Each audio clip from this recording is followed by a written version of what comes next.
کاشانۂ بصیرت ایک ایسا یوٹیوب چینل جس پر ہر قسم کی دینی کتب بالخصوص محروم بصارت افراد کے لیے آڈیو اور ویڈیو فارمیٹ میں دستیاب ہیں اور بالعموم تمام مسلمان برادران و خواہران کے لیے دستیاب ہیں۔ اس لیے آپ سے گزارش ہے کہ بیل آئیکن کو پریس کر کے ہمارے اس چینل کو ضرور سبسکرائب کیجیے تاکہ آئندہ آنے والی ہر کتاب آپ کو بر وقت ملتی رہے۔ کاشانۂ بصیرت، کاشانۂ بصیرت، کاشانۂ بصیرت، کاشانۂ بصیرت۔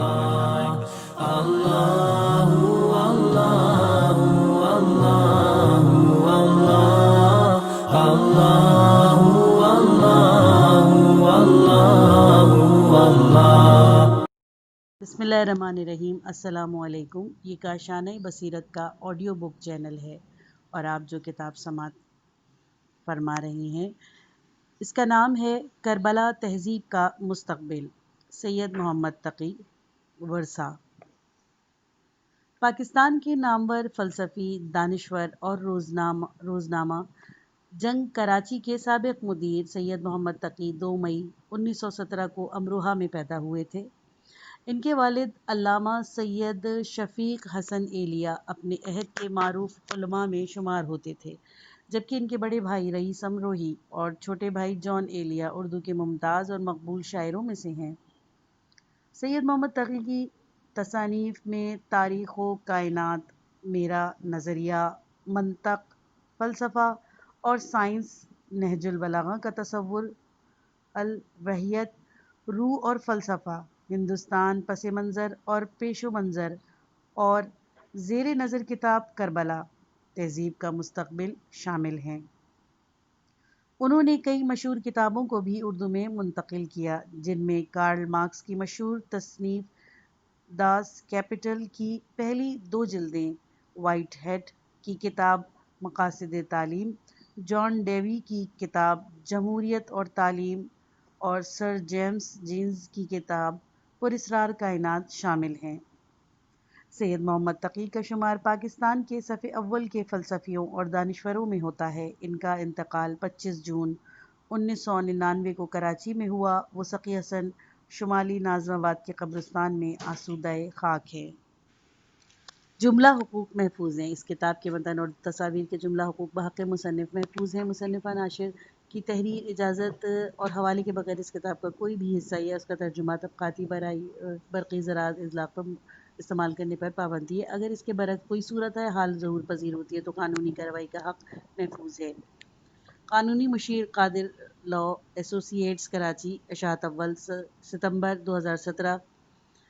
اہتمام اشاعت ورثہ پبلیکیشنز 94/1 26ویں street phase 6 DHA Karachi. Phone number 092-300924298۔ طبع الحبیب پرنٹنگ سروس ناظم آباد۔ تقسیم کار فضلی بک سپر مارکیٹ۔ ترتیب: پیش لفظ نمبر 7، چند باتیں صفحہ نمبر 21، نازک توازن صفحہ نمبر 26، ڈیفیکٹو اور ڈی جوری صفحہ نمبر 30، منصوبہ صفحہ نمبر 35، متبادل صورتیں صفحہ نمبر 39، امن کی علامت صفحہ نمبر 43، موت اور آرٹ صفحہ نمبر 47، اور اگر صفحہ نمبر 50، 192 گھنٹے 55، تاریخ اعلان صفحہ نمبر 58، اور بیعت صفحہ نمبر 61، حکومت اور بغاوت صفحہ نمبر 65، مذہب اور معاشرہ صفحہ نمبر 69، اقتدار کی خواہش صفحہ نمبر 72، ایک جائزہ صفحہ نمبر 77، روحانی قیادت صفحہ نمبر 80، اختلاف رائے صفحہ نمبر 84، تعلقات کے درجے صفحہ نمبر 88، اور 10 محرم صفحہ نمبر 91، سنگین حماقت 94، سنگین ترین بحران 99، یکساں مثالیں 102، امام حسین علیہ السلام کا تجزیہ 106، علاماتیں 109، حکمران اور آرٹ 111 رد عمل، 114 تین کردار، 117 تاریخ تہذیب اور حسین علیہ السلام، 122 تاریخ گیر شخصیتیں، 125 بنیادی امتیازات، 128 شکست کے لیے، 130 شعوری اقدامات، صفحہ نمبر 133 ڈی سینیٹر منحرف، 135 حسین اور انا، 138 حسین علیہ السلام اور سقراط، 141 مظلومیت اور اصول، صفحہ نمبر 144 مصنف کے بارے میں شائستہ سعید، 147 یہ کتاب 192 صفحات پر مشتمل ہے۔ آئیے سنتے ہیں اس کا پارٹ نمبر 1، صفحہ نمبر 7 پیش لفظ۔ 20ویں صدی کے اس آخری عرصے میں جبکہ نسل انسانی ایک نئے میلے یعنی ملینیم میں، جس کا ترجمہ ہم ہزارہ کر سکتے ہیں، داخل ہونے کی تیاری کر رہی ہے، تو بہت سے مسئلے ہیں جو مستقبل کی شاندار توقعات کے لیے خطرہ بن سکتے ہیں اگر ان کے حل کو مناسب اہمیت نہ دی گئی۔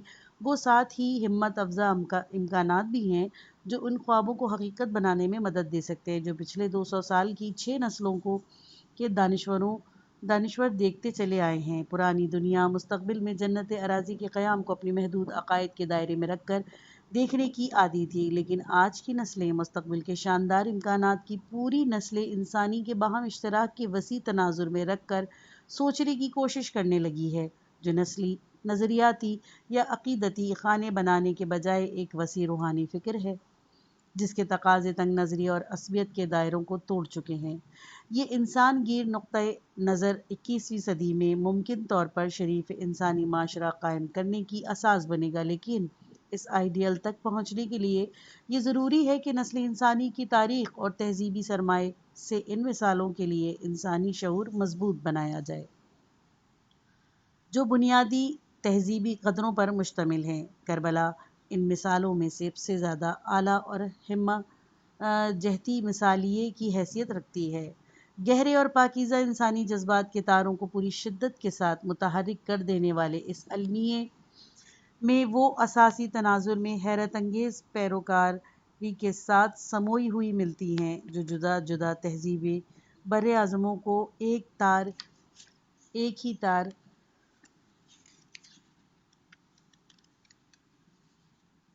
میں پرو دیتی ہیں۔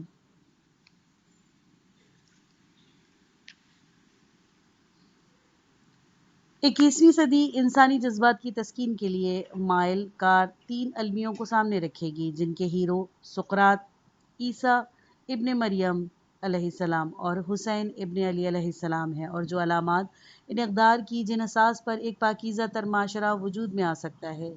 لیکن حسین بن علی علیہ السلام کی کربلا ایک ایسی بھرپور علامت ہے کہ اس میں سابقہ دونوں المیوں کے علاوہ اور بھی بہت کچھ ہے، جس واقعے کو یا متعدد واقعات کے سلسلوں پر مشتمل اس المیے کو تاریخ کا سب سے نادر المیہ بنانے کا سبب ہوئے۔ کربلا ایک ہمہ جہتی علامت ہے جو تہذیبی قدروں کے نادر رشتوں پر مشتمل ہے، اور اسی لیے جدید عہد کے لیے وہی سب سے محترم علامت کا کردار انجام دے گی۔ امام حسین علیہ السلام نے شرفائے نسل کے انسانی کے دلوں میں جو گہرے احساسات محبت اور عقیدت پیدا کیے ہیں، پوری تاریخ بنی آدم میں اس کی کوئی دوسری مثال موجود نہیں۔ انہوں نے پہلی بار مظلومیت کو ایک مقدس، ایک محترم اصول کے طور پر متعارف کرایا۔ قرآن مجید نے بڑی اساسی حقیقت کی طرف اشارہ کیا تھا کہ انسان ہمیشہ سے ہمیشہ تک خسارے میں رہے گا۔ انسان کی یہی وہ بدقسمتی ہے جو اسے مظلومیت کے کسی نہ کسی دائرے سے باہر نکلنے کی اجازت نہیں دیتی۔ ہر شخص کی مصیبت کربلا کے مصائب کے پیچ در پیچ کمپلیکس میں کہیں نہ کہیں اپنی شباہت ڈھونڈ لیتی ہے جو آفت کے ماروں کے لیے سکون کا ذریعہ بن جاتی ہے۔ آج جدید عہد ایک سنگین بحران سے دوچار ہے۔ ایک طرف پچھلے چند عشروں میں عموماً اور گزشتہ عشرے خصوصاً سائنسی فکر کے کئی اساسی ستون ٹوٹ کر گرے ہیں، اور دوسری طرف ساری مہذب دنیا اور اخلاقی اقدار کی بنیادیں تہذیبی قدروں کی اضافیت میں ڈھونڈتی ہے۔ اضافیت کے اس تصور نے قوانین کے نظام کو لرزا کر رکھ دیا ہے، اور پھر دولت کی فراوانی نے قوانین کو نظر انداز کرنے کے وسیع تر رجحان کو جنم دیا ہے۔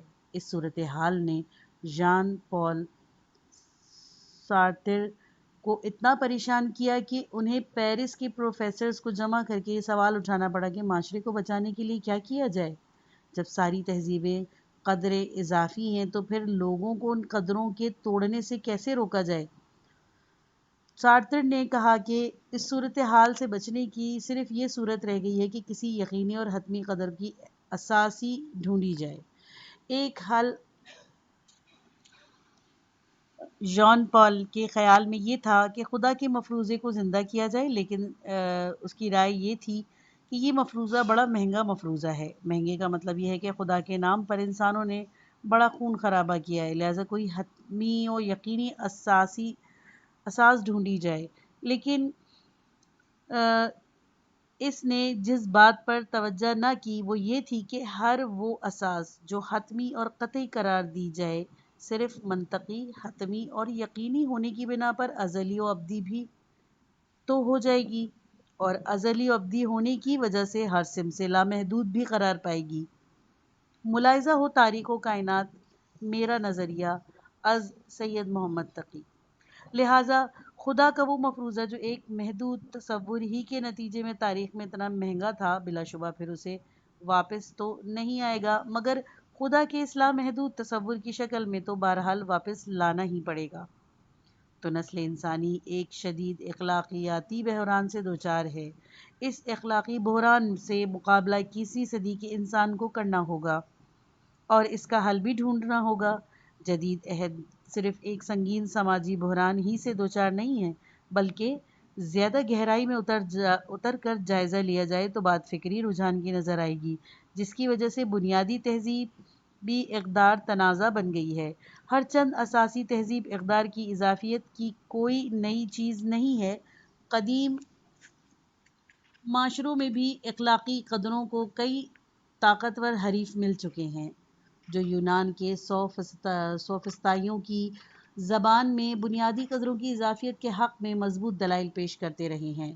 افلاطون کے مکالمات میں ان کے استدلال کا جائزہ لیا جا سکتا ہے۔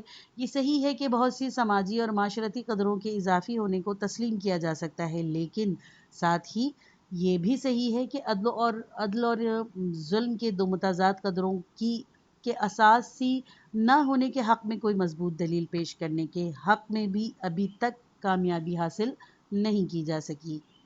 کسی چیز کو اس کی صحیح جگہ رکھنا ایک ایسا اصول ہے جیسے وہ سب لوگ مان لیں گے جو منفی انداز نظر کو دلیل کے بغیر چھوڑنے پر تیار ہوں۔ 21ویں صدی میں اس نازک تہذیبی صورتحال سے جدید عہد کو نمٹنا ہوگا، لیکن فلسفیانہ اور عوامی سطح دونوں پر اس سے عہدہ برانہ ہونے میں 21ویں صدی کو سوچنے والوں کو بڑی مشکلات درپیش ہوں گی۔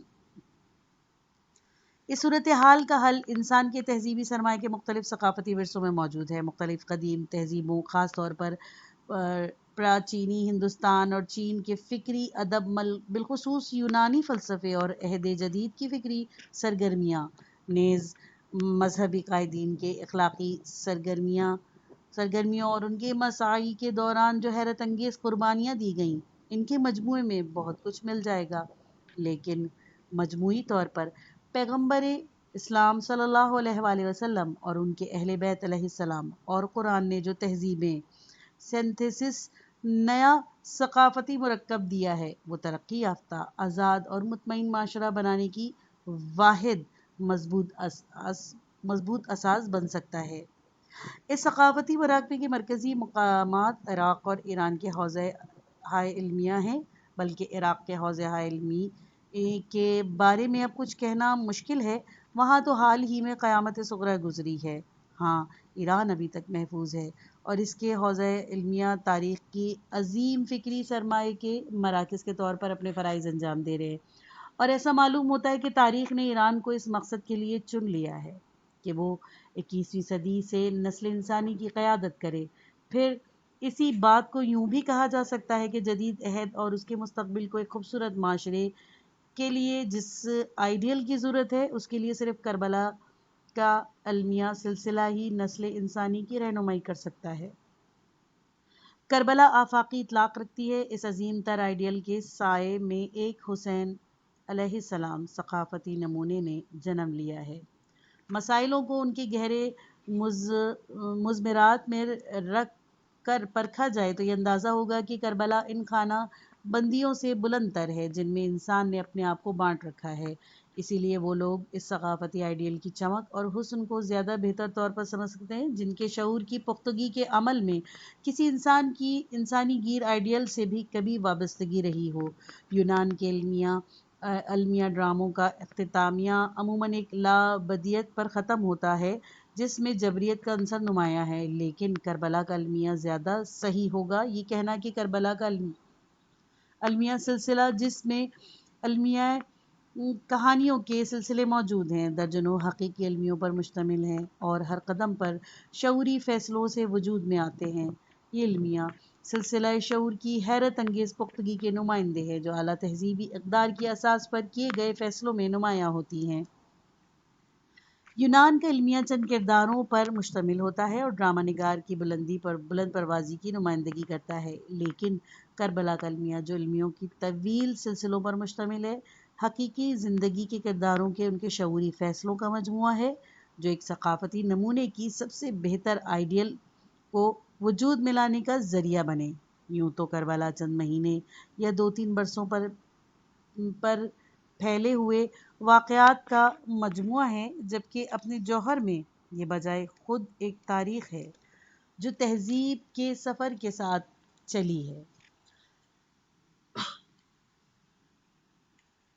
اس کا طویل پس منظر اور اس سے زیادہ طویل تر پیش منظر ہے۔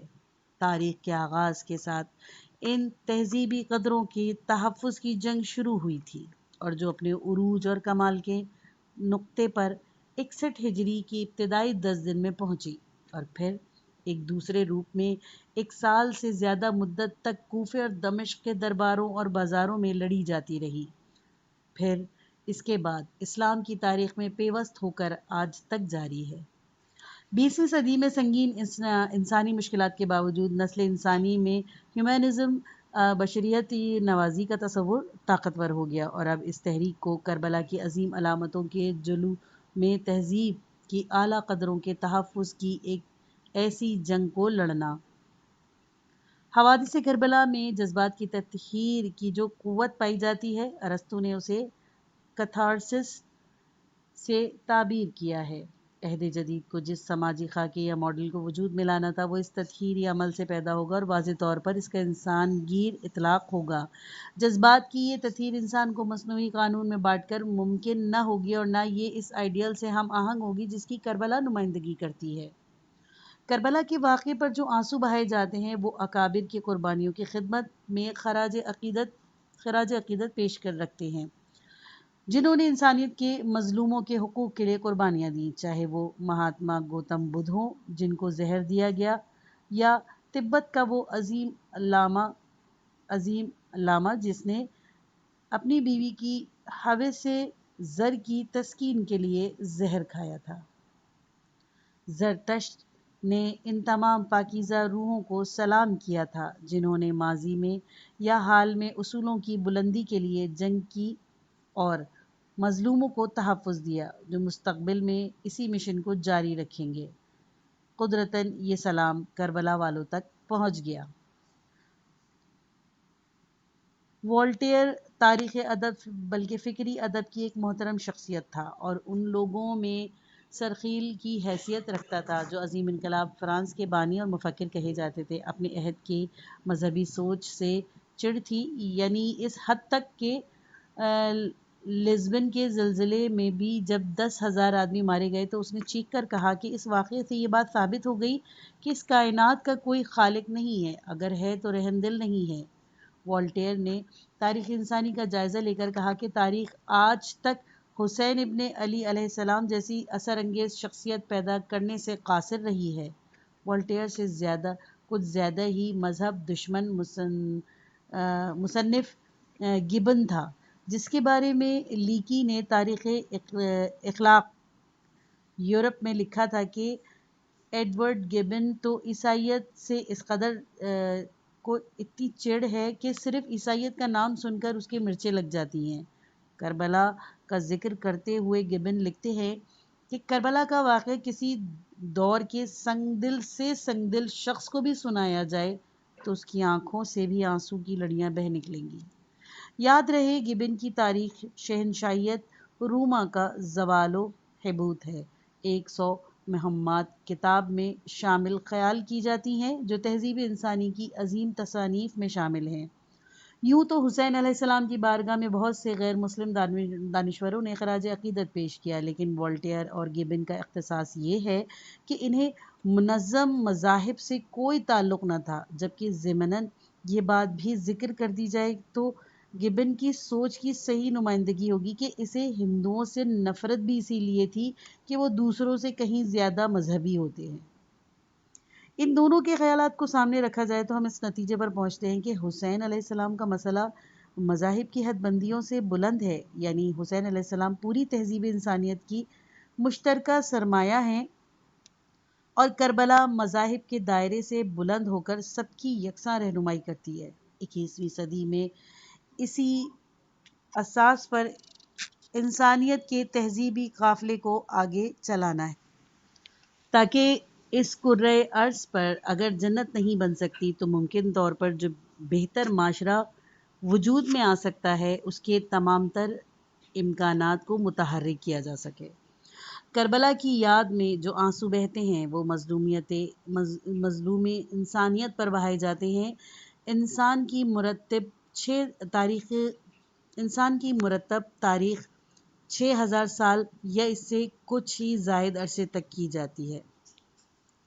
تاریخ سے پہلے ماہ قبل تاریخ کی مدت 5 لاکھ سال تک فرض کی جائے تو 1 لاکھ سال کا زمانہ معاشروں کی تنظیم کا زمانہ ہے، اور قیاس غالب یہ ہے کہ یہی زمانہ انبیاء سابق کا زمانہ رہا ہوگا، اور یہ تھیوری پیش کی جا سکتی ہے کہ اس مدت کا زیادہ تر چھوٹے بڑے آمروں اور ڈکٹیٹروں کا زمانہ بھی تھا، جن کے خلاف تحریک چلانے والوں کو انبیاء یا دانشور کہا جاتا رہا ہے۔ انسانیت کے ان دکھوں کو دور کرنے کے لیے جو ظالموں کے ہاتھوں کمزور انسانوں پر نازل ہوئے، جو مقدس روحوں نے جنگ کی، ان سب کے ہیرو حسین ابن علی علیہ السلام ہیں۔ دراصل حسین علیہ السلام کی کربلا کے المیہ کے سلسلے کے حوادث کے مجموعے پر جو آنسو بہائے جاتے ہیں وہ تاریخ کے ان تمام مظلوموں کی ستم زدگی کے لیے خراج عقیدت کی حیثیت رکھتے ہیں، جن کی تحفظ کے لیے قدیم مذہبی کتابیں تمام ہیرو جدوجہد کرتے رہے، تکالیف برداشت کرتے رہے۔ تورات، زبور، صحف انبیاء اور انجیل، زند، پاژن اور اوسطا، چاروں ودیت، گیتا اور پران، ان تاریخ ساز کتابوں کے بزرگ شخصیتوں مہاتما گوتم بدھ اور مہاویر یا تنگ نظری اور عصبیت کے خلاف جنگ کرنے والے فلسفیوں، دانشوروں، ادباء نے جو قربانی انسانیت کو خانوں میں بانٹنے کے خلاف دی اور ستم زدوں کی مصیبتوں میں سہارا دیا، کربلا ان سب کے مجموعے اور علامت کی حیثیت رکھتی ہے۔ مرثیہ کربلا کے توسط سے دراصل تاریخ کے درد انگیز حوادث کے لیے اظہار عقیدت کا ایک منظم انداز ہے۔ مرثیہ ہیومنزم کے وسیع تناظر میں مظلوم انسانیت کے مصائب سے ہمدردی پیدا کرنے کا مؤثر وسیلہ ثابت ہوتا ہے۔ اردو مرثیہ 19ویں صدی کے اختتام تک اپنی تشکیل اور ساخت میں واقعات کربلا کے مصائب سے تعلق رکھتا ہے، لیکن 20ویں صدی اور خاص طور پر پہلی جنگ عظیم کے بعد جب برِ صغیر میں سماجی اور معاشرتی مسائل پہلے سے زیادہ اہمیت اختیار کر گئے تو مرثیے کے الہباد اور جہتیں پھیلنی شروع ہو گئیں اور کربلا کے انقلابی پہلوؤں کے معنویت کا احساس تابناک ہو گیا۔ یوں تو ایک نیا ارتقائی دور آیا جس میں کربلا کے ان پہلوؤں کا ادراک گہرا ہوا جس کی طرف پہلے کم توجہ دی گئی تھی۔ کربلا اپنے وسیع اطلاق میں ایک انقلابی پیغام کی حیثیت بھی رکھتی ہے۔ عوامی تحریکوں کی قربانیوں کے دوران چاہے وہ کہیں بھی دی جا رہی ہوں، کربلا کی علامت جو تاریخ کی سب سے روشن علامت کے طور پر سامنے آئی، ایک انتہائی موزوں آئیڈیل انقلاب ہر جگہ اسٹیٹس کوڈ، سماجی حالت موجود کو چیلنج کرتا ہے۔ حسین علیہ السلام کی اپنی شخصیت 60 ہجری کے مسلم معاشروں کے نظام کے لیے ایک چیلنج تھی، گو انہوں نے عملاً کوئی ایسا قدم نہ اٹھایا تھا جس پر دربار دمشق بغاوت کا الزام لگا سکتا۔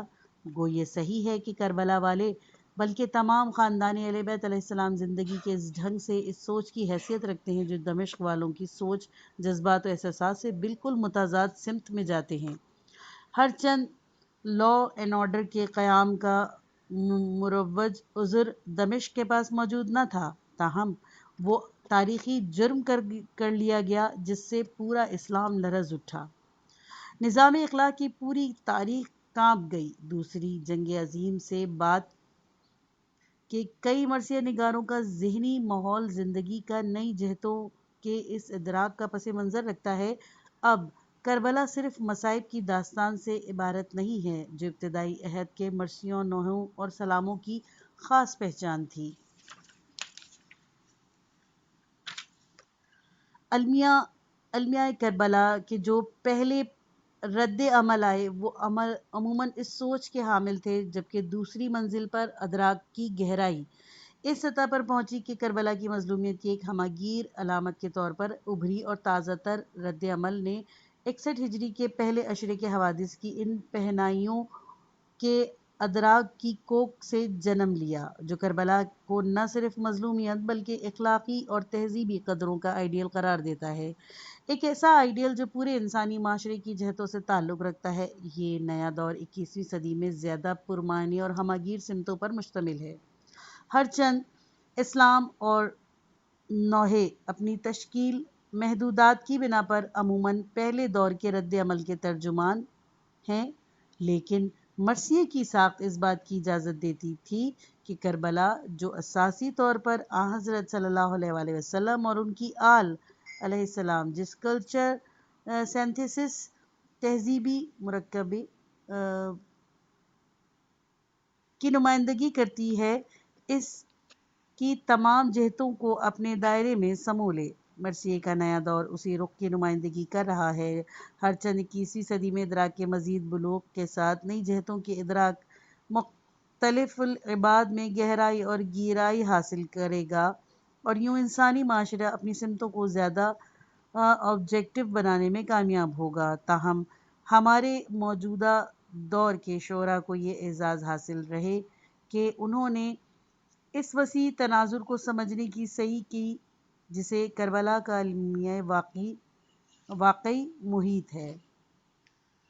یہ وسیع تناظر صرف ایک انسانی رد عمل سے تعلق نہیں رکھتا، اس کے دائرے میں پورا انسانی شعور، کائنات کی حقیقتوں کا گہرا ادراک، اخلاقی اقدار کے تعین، صحیح نوعیت، غرض تہذیبی زندگی کی ساری پہنائیاں آ جاتی ہیں۔ اس بات کو یوں بھی کہا جا سکتا ہے کہ کربلا صرف انسانی مصائب کی دردناک علامت کی حیثیت نہیں رکھتی، بلکہ یہ محمد و آل محمد علیہ السلام کی زندگی، حیات، پیغام، سوچ اور مشن کے تمام جہات کے مجموعے اور خلاصے کی حیثیت بھی رکھتی ہے۔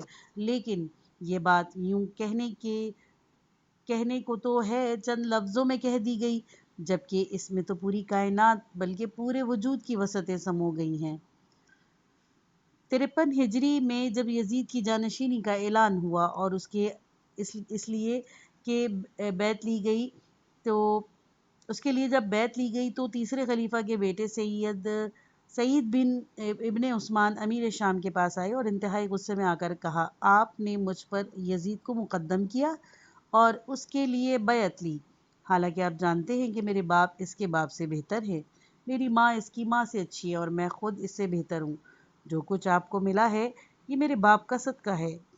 اس کا قدر تفصیل کے ساتھ جواب دے کر باپ نے بیٹے کے بارے میں کہا، یہ بات کہ تم یزید سے بہتر ہو تو معلوم ہونا چاہیے کہ میرے نزدیک اگر تم جیسوں سے میرا گھر بھرا ہو تو وہ سب مل کر بھی یزید کے برابر نہ ہوں گے۔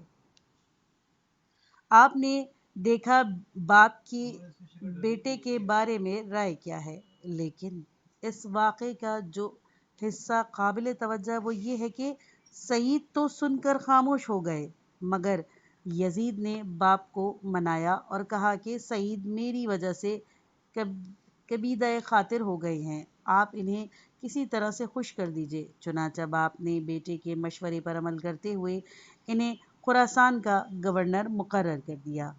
آپ نے دیکھا کہ یزید نے ایک اہم شخصیت کی ناراضگی سے سیاسی مصالح کو جو نقصان پہنچ سکتا تھا اس کو ٹالنے میں کتنی مؤثر مداخلت کی۔ پھر کافی اہم اور توجہ طلب ہے۔ یہ مشورہ اس شخص نے دیا جس کی بابت یہ تصور پیدا کر دیا گیا کہ وہ صرف اکھڑ اندھے جذبات اور پرشور ذہن والا نوجوان ہے جس کے ورثے میں عیاری کا عنصر شامل نہ ہو۔ یہاں تو مروج طرز کا سیاسی مشورہ دیا گیا ہے۔ کیا اس سے یہ رائے قائم نہیں ہوتی کہ واقعہ کربلا کا مجرم یزید اس یزید سے مختلف قسم کی شخصیت تھا جو سعید ابن عثمان کے بارے میں سیاسی رشوت دے کر کام نکالنے کا مشورہ دے رہا ہے؟ یہ پارٹ ختم ہوا۔ کتاب کا اگلا حصہ نیکسٹ پارٹ میں سنیے۔